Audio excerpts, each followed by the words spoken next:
என்னை பார்த்து எப்படி அந்த கேள்வி கேட்கலாம்? என்ன கேள்வின்னு கேட்குறீங்களா? வேற ஒன்றும் இல்லை. இந்த வீட்டில் இருக்க பொம்பளைங்களை மாத்திரம் வீட்டில் இருந்துட்டு எந்த நேரம் சும்மாவே இருக்குன்னு சொல்கிறாங்க பார்த்தீங்களா? என்னங்க சும்மா இருக்கோம்? காலையில் இருந்து சமையலை பண்ணி முடித்து, மத்தியானத்துக்கு சாப்பாடு செஞ்சு, சாயங்காலத்துக்கு ஸ்நாக்ஸ் செஞ்சு கொடுத்து, நைட்டுக்கு இது வேணுமா அது வேணுமா, தோசையா இட்லியா சப்பாத்தியா அப்படின்னு யோசித்து மண்டே பிச்சு அவங்களுக்கு ரெடி பண்ணி கொடுத்தாலும் அந்த கொஞ்ச நேரம் ஃப்ரீயாக உட்காந்துருப்போம் தெரியுமா? அப்போ தான் நம்ம ஃபோன் எடுத்து நோண்டிட்டு உட்காந்துருப்போம். உடனே வந்தோடனே சொல்கிறது, காலையிலேருந்து சாயங்காலம் வரைக்கும் நைட்டுலேயும் படுக்கும் போதும் உட்காந்து ஃபோனை நோண்டிக்கிட்டே இருக்கிறியே, ஏன் எங்களுக்கு வேறு வேலையே இல்லையா? எல்லா வேலையும் முடிச்சுட்டு தானே நாங்களும் உட்காந்து கொஞ்ச நேரம் ஃபோனை நோண்டுறோம். அது ஏன் உங்களுக்கு பொறுக்க மாட்டேங்குது?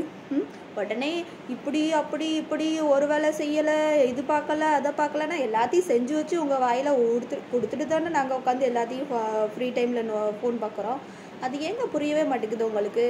கொஞ்சமாவது யோசிச்சுட்டு பேசுங்க. நீங்கள் தான் ஃபோனையும் காலையிலேருந்து சாயங்காலம் வரைக்கும் உட்காந்து பார்க்குறீங்க, வேலையும் நீங்கள் தான் செய்கிறீங்கன்னு உங்களை மாத்திரம் சொல்லிவிட்டு நாங்கள் மாத்திரம் சும்மா இருக்கோன்னு ஏன் இப்படி பண்ணுறீங்க? கொஞ்சம் யோசிங்க. அதுக்கப்புறமா பொம்பளைங்களை வந்து திட்டுறதுக்கும் பேசுகிறதுக்கும் கொஞ்சம் யோசித்து பார்த்து பேசலாம் தயவுசெய்து ப்ளீஸ். அவங்களுக்கும் மனசுன்னு இருக்குது, கொஞ்சம் ஃப்ரீயாக உட்காரணும், கொஞ்சம் ரெஸ்ட் எடுக்கணும், கொஞ்சம் நிம்மதியாக இருக்கணும் அப்படின்னு நிறைய தோணும். பொண்ணு தானே, மிஸ்ஸுன்னு இல்லையே நாங்கள் ஒன்றும். ப்ளீஸ்ங்க.